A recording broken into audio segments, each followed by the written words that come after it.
Assalamu alaikum to all the members of this blessed gathering. My name is Muhammad Abdullah. I'm a 21-year-old man studying and fighting with myself. Many Western people have chosen hard work, discipline, and focus on building the minds of their nations, especially in education. Until they what? Have chosen hard work, discipline, and focus on building the minds of their nations. On building the minds of their nation. Especially in education. Whether it is for dunya, they still got what they worked hard for. Why do Muslims now choose laziness and low discipline for learning the knowledge of Allah? Should we not work harder for learning about Allah than working for dunya? How do we discipline ourselves? Bismillah ar-Rahman ar-Rahim. Your question has answered your question, because nations, Muslim nations, they are not taking their past of 1,000 years of complete high-level civilization and success as their example and role model. They're not taking that. They're taking the West as their example and their role model and how to succeed in this world. We have over 1,000 years of Islamic civilization that excelled in this world, in dunya, in technology of this world in every area, and also in akhirat, especially during the last, let's say, 500 years of Islamic history, to the time of the Ottomans. This is all dunya and also akhirat, that they were holding on very tightly, and it was being in a very high level. So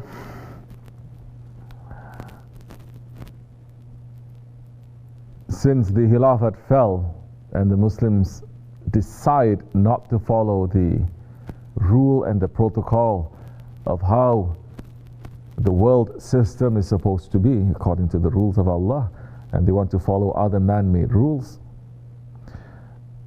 we have lost the way in how to make this dunya to become better for us. We have lost that drive to run, to be able to have this world to be under us. And once that drive for the dunya is not properly there, and since the fall of the Khilafat, the system that is covering akhirat, religion and tasawwuf and spirituality, it has also been removed and destroyed. Now the Muslims are left without dunya and without akhirat. Their spirits are broken by hundreds of years of colonialism, some by liberal Western powers that they say we are enlightened and we have democracy, some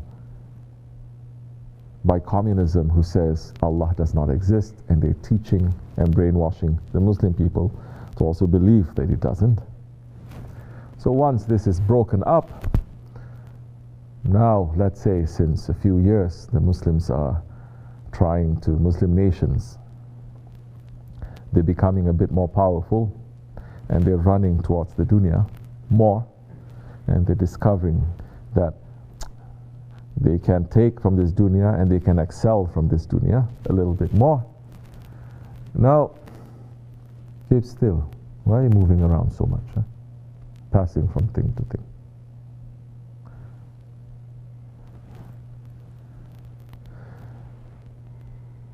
Since the Khilafat was also protecting the way that the Muslims are going to look in this dunya and how to live, and also akhirat, both systems are destroyed. Now Muslims running after the dunya and finding that I also need something from the akhirat, and there's no more that system that is in place because they have destroyed the dergahs, they've removed the shaykhs, and they've replaced a kind of a how we say, we cannot say religion, but how we say, a new Islamic system that is coming from hatred of the Khilafat, hatred of the awliya Allah, and really hatred of the Holy Prophet ﷺ. And they say this is the new Islam, and people are running towards that. then you have a people who do not understand the spiritual. Everything is according to the outside. There is nothing according to the heart. You ask anyone here, you ask anyone, and you see this. When somebody wants to become religious, let's say a Muslim, born Muslim, is doing so many wrong things, says, I want to be religious, now I want to be a good one. What do you think they usually say that they are going to do first? Memorize the Quran. Right? Praying and everything, yeah, that's normal, but they want to be extra. They say, I want to memorize the Quran. Memorizing the Quran. We're not saying memorizing the Quran is bad. No. It is good. But you can memorize the Quran like a munafiq. You can memorize the Quran like a kafir. You can memorize the Quran like a bad person who doesn't understand his ego. And that time the Quran is not going to do any benefit. It's not going to give any benefit to you. Because they are thinking that if there is something wrong with me, all I have to change is the outside. All I have to change is the outside. If I just wear different things, do different things, then I'm going to be different. No, it's not. So you're asking why they're not running after spirituality the same way that they're running after the dunya. It's because we've been brainwashed to think that spirituality is not important. For decades,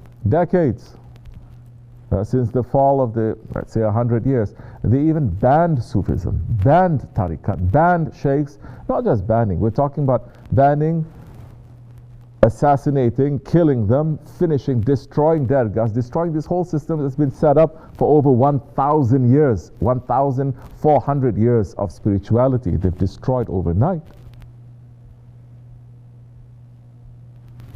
And they're replacing it with a hardcore version of Islam that hates spirituality.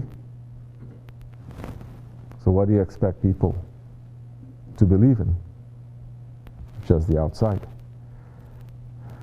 So it is very difficult. Now, there are still, of course, awliya Allah, they're trying to wake up the hearts of the people here and there, but the majority, they are lost. Majority don't want to find a way back. Majority are saying, majority of the Muslims, they are saying, why I need to have a shaykh? We hardly find that from a person who come into Islam. We hardly find that from people who just come into Islam. When they come into Islam, we say you can learn, but this is a shaykh. They say, oh, of course I need to follow him. Of course I need to have, because he knows more than me. He's going to teach more than me, and more than I know, and also he knows things that are spiritual. Of course I need him. But for majority of the Muslims, they say, why I have to follow? I know how to read, I know how to write, I know how to read the Quran. I'm praying 5 times a day. Why I need? And there are some foolish ones who are also saying, I don't need someone to tell me what to do in my life, because I went through this and I went through that. Because I went through this experience and I walked from here to there and I was in a very bad position and I pulled myself up and I'm successful right now. Nobody can tell me how to lead my life. What a arrogance and what a foolishness is this? So it's come into that kind of situation. So the system has been completely changed. The system that we're living now is not supporting what traditional Islam and spirituality is. People have forgotten and they have been taught to hate and to deny. But alhamdulillah, here and there, people are still waking up a little bit. Our message are for those ones that they want to listen. They're not for those ones who don't want to listen. But this way is not going to continue forever. Allah will send the holy ones that is going to remove the system of Dajjal and to bring back the system of the Holy Prophet ﷺ. That is a promise. And we are sitting here preparing ourselves for those days. May Allah accept our intentions, inshallah. Assalamu alaikum.